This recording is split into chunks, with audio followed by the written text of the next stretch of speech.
Hello, everyone, and welcome to another episode of Freightmaster Resources. My name is Tim, and in today's video, I just kind of wanted to highlight this video that DAT sent over to me. It came out a couple of days ago, and I realize I'm a little bit behind on it, but better late than never, right? It's still pertinent information, so in case you guys haven't seen it yet or what have you, here it is. When the video's over, it's only about a little over 14 minutes long. I'm going to go over where DAT collects their data from, and why you see those like rate view numbers, when you're looking at loads on a load board.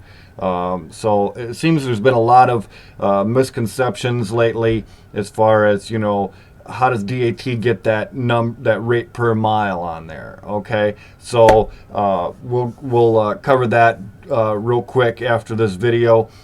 Before I get into it, if you guys could hit that subscribe button for me, hit that bell notification. This helps ensure that you guys see future videos that I do, and if you would like, share, and obviously, we've got some sponsors, and if you want to visit them as well. And one of the sponsors today in particular, and I've got them on the little scrolling text there.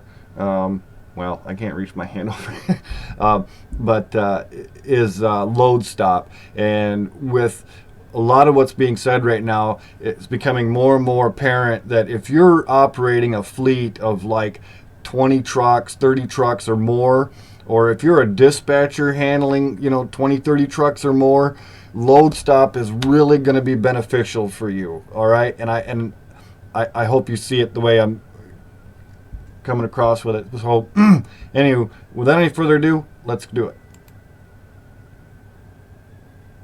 Good morning, everyone, and welcome to our weekly COVID-19 update. This is our update for April 22nd, 2020. I'm Ken Adamo, Chief of Analytics at DAT, and I'm here with Ned Damon, who is our Principal Data Scientist at DAT. Ned, what do we have going on out there in the markets this week? Unfortunately, this week has been very similar to last week in that there's been a sustained downward slide in spot rates, which isn't great. But I think we're going to talk about that in a lot more detail in just a minute, because you're going to be talking about supply and demand metrics, our rates and the trends that are going on in our rates. And then after that, I'll be talking a little bit about our forecast models, both what we had last week and then what we're forecasting this week. And then we're going to answer a question from our inbox at askiq@dat.com. That's askiq@dat.com. Please do send us your questions. We love to hear from our customers. Or, if you just want to comment about my extremely unstylish quarantine beard and lack of haircut, you can fire those off too. Just send those burns right in. Ken?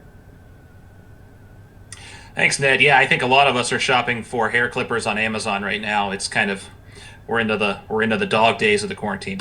All right, so diving right in, we have a lot to share this week. And right off the bat, before we talk about market dynamics, one thing I wanted to kind of give a quick summary on is the for-hire trucking market, right? So it's spot and contract. That's the largest two segments that make up the for-hire trucking market. The contract market is much larger than the spot market, but neither one is really more important than the other.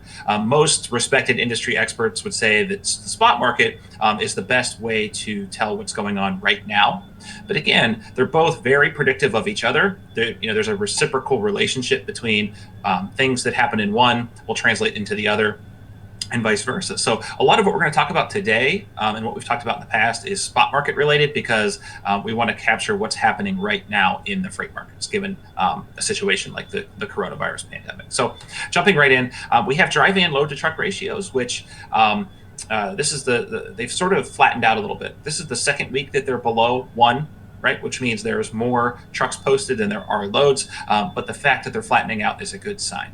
So kind of flipping to loads and trucks, what we see is that load posts have leveled off a bit, which is good, but they're still, severely below where they've been the prior 3 years. But also what's driving that load to truck ratio flattening a bit is that there's been fewer truck posts. We suspect that's largely due to trucks realizing that there's not as many loads out there and they're just not posting their truck. They might be sidelined for a little bit or just sort of out there searching as opposed to posting.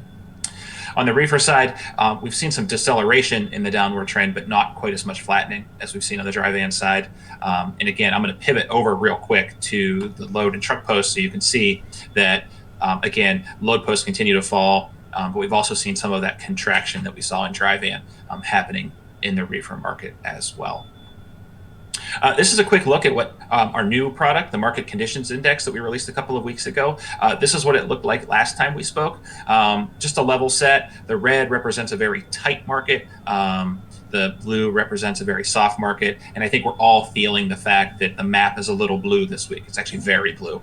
And it has been for a few weeks. So what we see here is there are some pockets of relative strength. We had San Francisco here last week. We had Southern Texas. And we had this kind of lower New England area that was showing some strength. I'm going to quickly pivot to what the map looks like as of yesterday.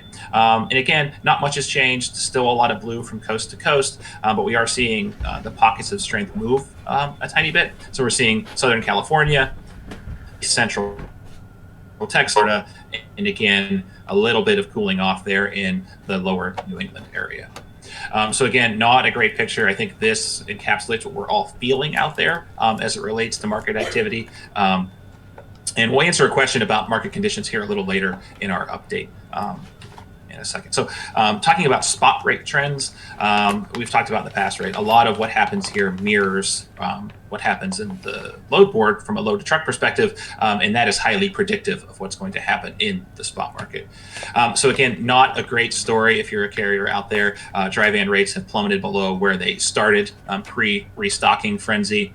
They've dipped below 2019, you can see here, dipped below 2017, and then are rapidly approaching where spot rates were in 2016. Important to note, this excludes fuel. If we were to show fuel here, given what's happening in the oil markets, we could actually see some more deflationary pressures in rates. What we do is we break it into the long short-term view. So it's basically a 3-day versus a 7-day moving average to give you that sort of hyper recent look without confusing the models with day of week effect. So the positive kind of silver lining here is that we're seeing the 3-day rate start to find some support around $1.35 a mile. So we would suspect that the little bit of a longer term trend, the 7-day, some of that downward momentum will kind of come out, and we were hoping that that shows some support for some bottoming out.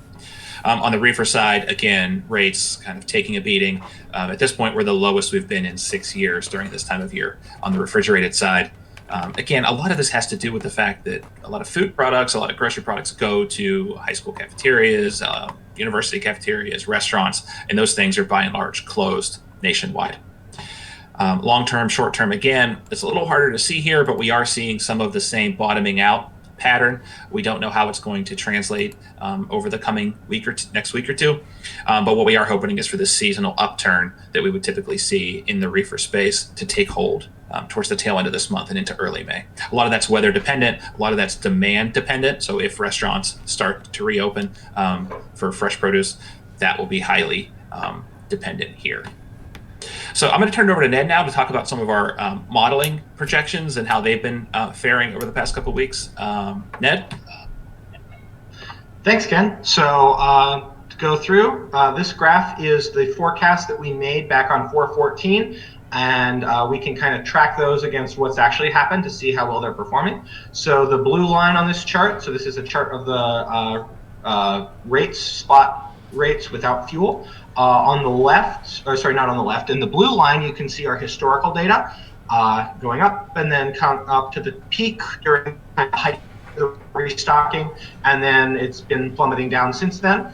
And then you can see in green our ratecast model that was generated back on 4/14, and in red our pessimistic model that was generated back on 4/14, and then in the middle we've got our two blended forecasts. So those blended forecasts are designed to kind of be a mixture of the ratecast and the pessimistic model in different ways to cover the whole space of how things might possibly unfold.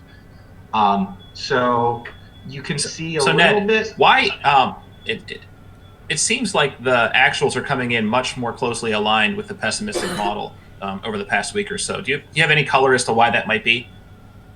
Yeah, so our pessimistic model is designed to be very, very responsive to short-term trends, whereas our ratecast model is built to have a more broad outlook and to take more sort of seasonal factors into account. And we're in something that's very heavily driven. The current circumstances are very heavily driven by short-term trends. And so the fact that the pessimistic model is tracking the data is unfortunate, because I don't love that down into the right, but it's believable and makes a lot of sense. So next I'm going to go forward to our forecast that we generated back on Tuesday, 4/21. And we're using the same suite of models.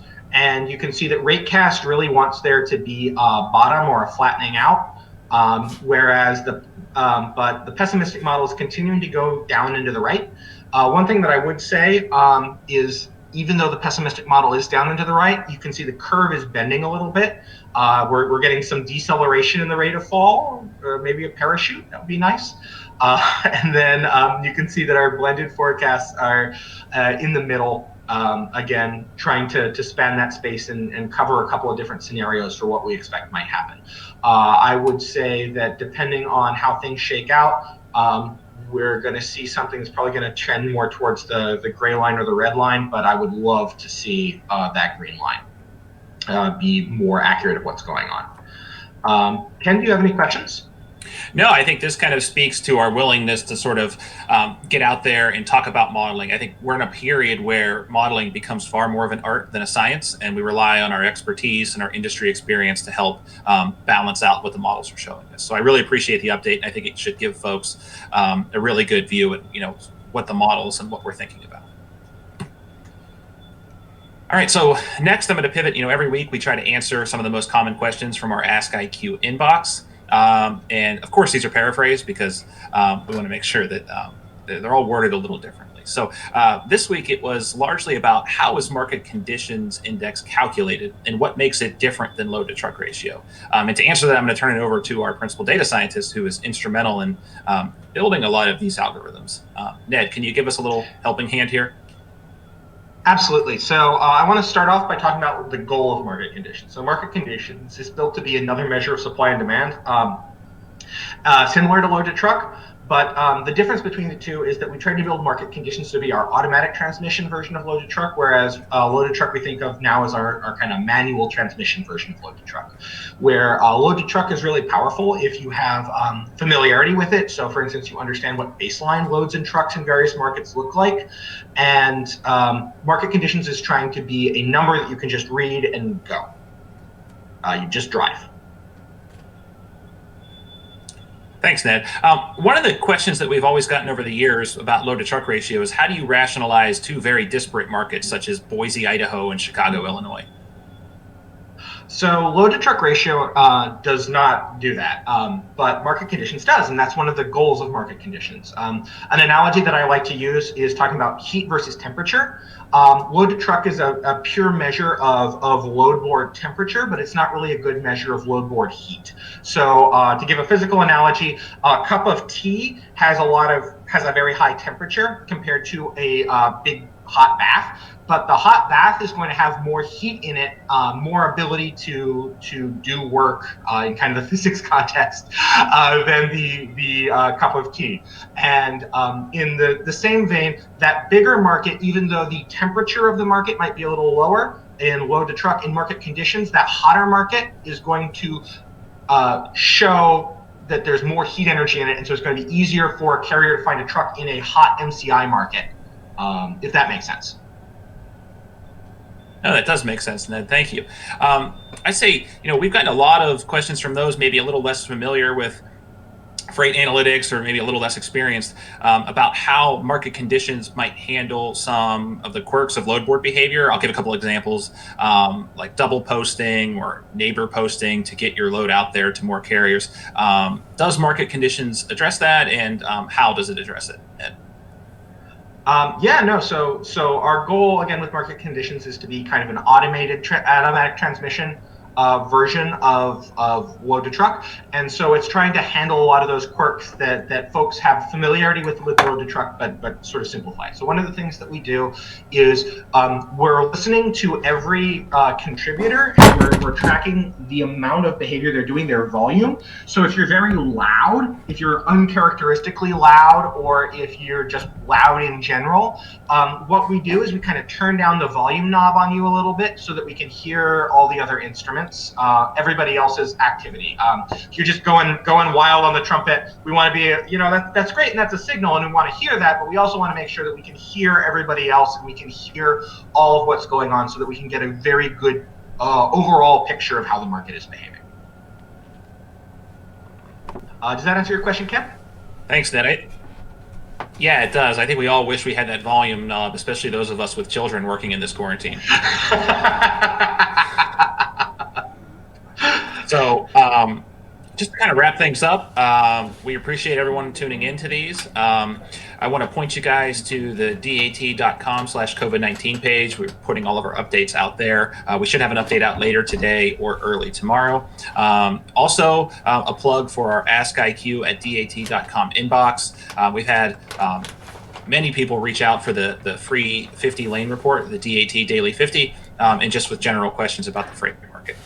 We'll be here next week at this time, updating everyone on what's going on in the markets. And again, thanks for tuning in. Be safe, be well, and take care. Bye, everybody.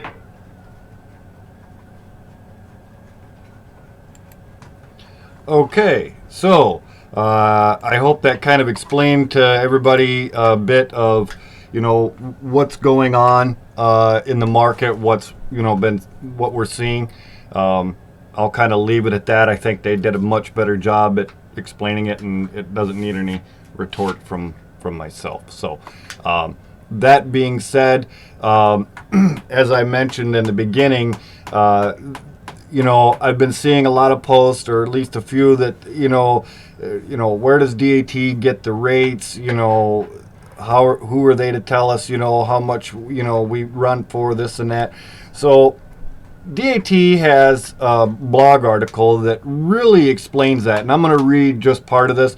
I'll leave a link down below in the description for everything that I've mentioned here today, and along with this blog post as well.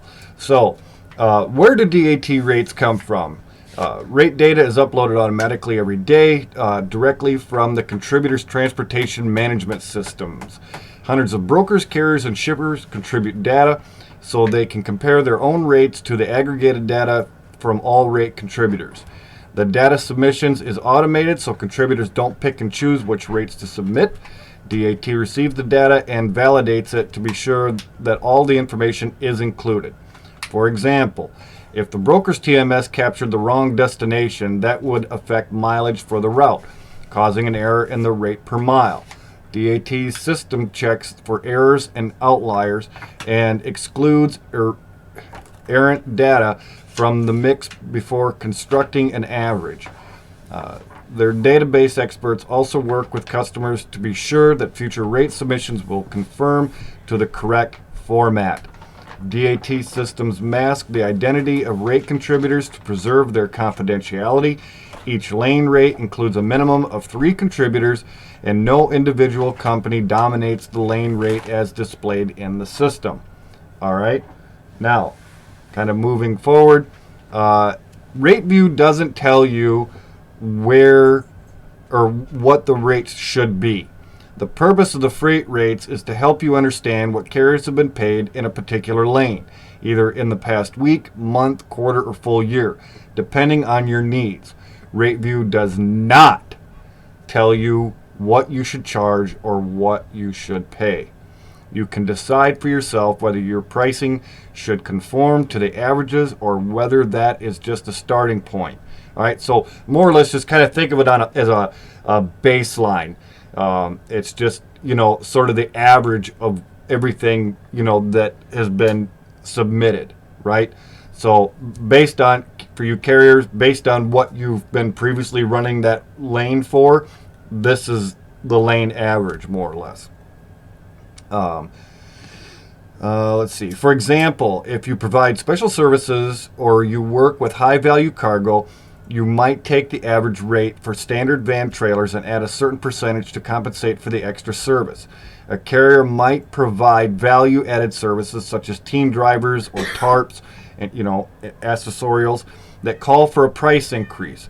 Or anyone might look at the 13-month lane rate history in rate view and see that a particular rate rose at this time last year. If the seasonal trends holds, you can expect to pay or receive a higher rate this week than the average in rate view, which is based on the recent past. Okay, that's all I'm going to read of this. There's a couple more paragraphs. I just sort of jumped around, but I hope that explains,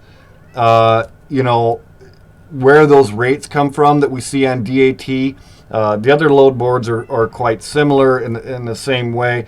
But guys, DAT really is a phenomenal load board. They are the king of kings, so many different functions. They're constantly providing information and data and all these things to help you operate your business more intelligently, right? A lot smarter, if you will. That being said, from everything that was talked about in that video and what I just read to you in regards to how freight rates are calculated, right? Load stop. The load stop TMS, as I mentioned in the beginning of the video, is a phenomenal system. And there again, if you're a dispatcher or a fleet owner, with 20, 30 trucks or better, it would behoove you to at least look into it, right?